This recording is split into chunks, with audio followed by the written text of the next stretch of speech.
Good morning po sa inyo pong lahat na palagi naming ka-date sa araw-araw. Sana po huwag kayong magsasawa na nakikinig dahil kahit paulit-ulit nyo kaming naririnig at nakikita. Alam ko pong magiging pagpapala po ang bawat araw na kasama namin kayo. Ngayong araw po, gusto kong i-share sa inyo yung testimony ng isang tao na malapit po sa akin. Hindi po ito personal testimony but sa isang tao na sabi niya hindi pa daw siya ready na mag-testimony ng siya mismo. Kaya sabi niya, ako daw muna. So ito pong tao na to ay palapit talaga sa akin unang-una. Pasyente ko siya sa clinic. Siyempre, meron siyang magandang smile na kagaya nyo, gusto niyo plugging, no? Pwede kayo pumunta sa clinic. Pasyente ko po siya. Pangalawa, siya po ay church member namin at isang active leader ng mga kababaihan.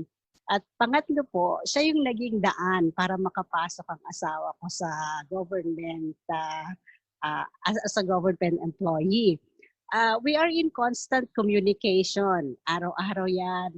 Minsan, kahit pumustahan lang. One time nagulat ako, meron siyang private message sa akin. Sabi niya, Doc, please pray for me.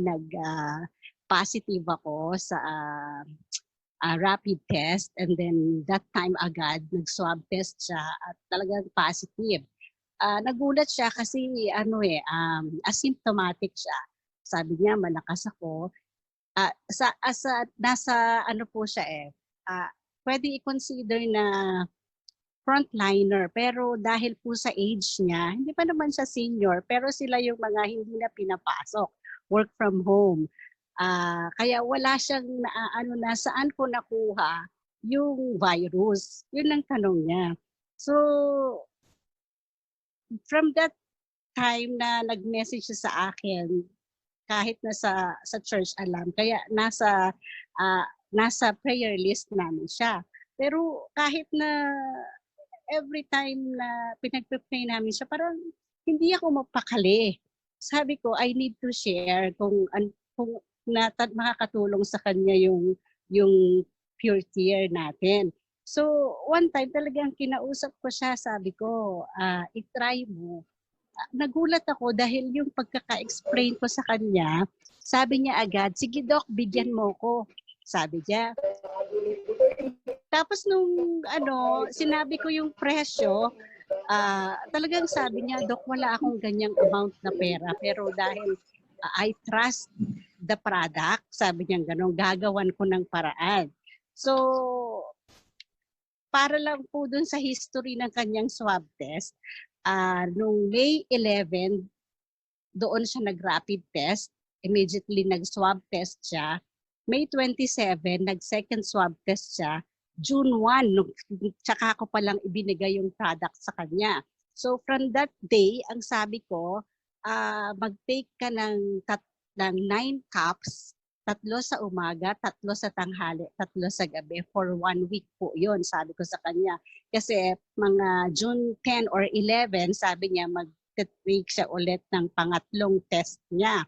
So sabi ko, sige, i-ano natin ng 9 cups a day. So, yun nga, sabi ko, i-advise ko na rin siya na merong mga healing manifestations, huwag kang matakot kung ano man mararamdaman mo. First 2 days, sabi niya, okay lang ako. Sabi niya, wala akong nararamdamang kakaiba. Though may mga, alam mo naman, pag nag-iisa ka, marami kang naka-quarantine kasi siya ilang linggo na, nandun yung depression na kapag nag-iisa ka, di ba, parang ang dai-dai mong naiisip. At saka ang sabi niya, nakikita niya yung asawa niya na parang ganun din kalungkot sa kanya kasi very close silang dalawa, laging magkasama. And then nung siya, positive, magkahiwalay sila ng tulugan, magkahiwalay talaga kasi mag-isa lang siya. So parang yung inaalala niya rin yung asawa niya. So sabi ko, sige, ganun na lang gawin natin. And then, nung palagi ko siyang kinukumusta kasi nga ganun, pala sabi niya, iba kapag may kausap siya kahit online lang. Kaya ganun ang nangyari. And then after mga nasa middle na siya nung week. Sabi niya, Dok, parang ang babaw ng tulog ko. Hindi ko ma-feel na nakatulog ako. Pero hindi naman ako pagod, sabi ko. Yan ang mga sinabi ko lang na mga simple ano yan, nasa healing manifestation ka.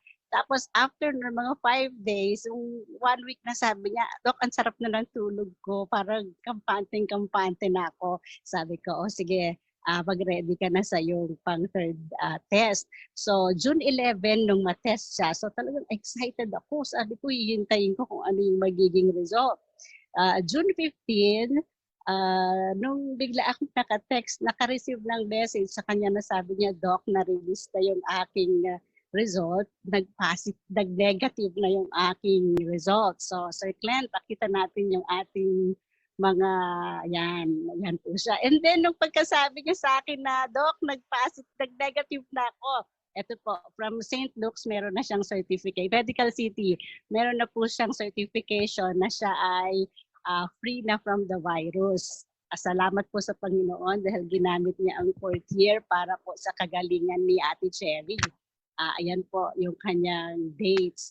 And then, sabi ko, Ate Cherry, pahingi ng picture mo para makita ko naman talaga na merong improvement. Nagulat ako talaga nung pinadala niya yung picture niya. Sabi ko, pahingi ng old picture. Ako pa yung na-excite kasi ako yung unang nakapansin talaga na nagbago yung itsura niya. Sabi ko, ang galing naman ng effect sa'yo. Sabi ko, gano'n. Talagang ibang-iba. And then pinost niya yan sa kanyang FB. Ang dami talagang nakapansin, tinatanong, anong sikreto mo? Bakit naging ganyan itsura mo? That time nakita ko kung paano siya mag-share how 4th year works. Sabi ko sa kanya, Ate Cherry, ito na yung time. Sige, ang ganda ng testimony mo. I-share mo. Ako bahala. Susuportahan kita. So nakakatuwa. Etong parang nangyari kay Ate Cherry, naging rin sa akin, naging parang ang ganda ng dating kasi noon pag nagsasabi tayo, nag-share tayo, ang sabi lang natin, bonus na yung yung reverse aging, pero nabaliktad sa akin.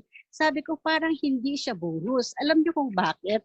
Yun talaga ang i-work out sa atin ng Pure Tear Placenta. Kasi naisip ko, God made us so simple.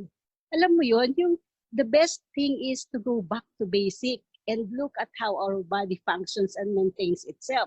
Sabi nga kung ang ating cells parang bata, parang bago, di ba mawawala lahat ng sakit mo? Kasi bago So ganito ang ginawa ng 40 years sa kanya. Bonus na sa akin ngayon, parang ang tingin ko, bonus na sa atin kung ano man yung medical issues na meron ka at maa-address ng Pure Tear Placenta. So sa akin ngayon, ang focus is to reverse aging and all will go well. Maraming salamat po at magandang hapon ulit sa ating lahat.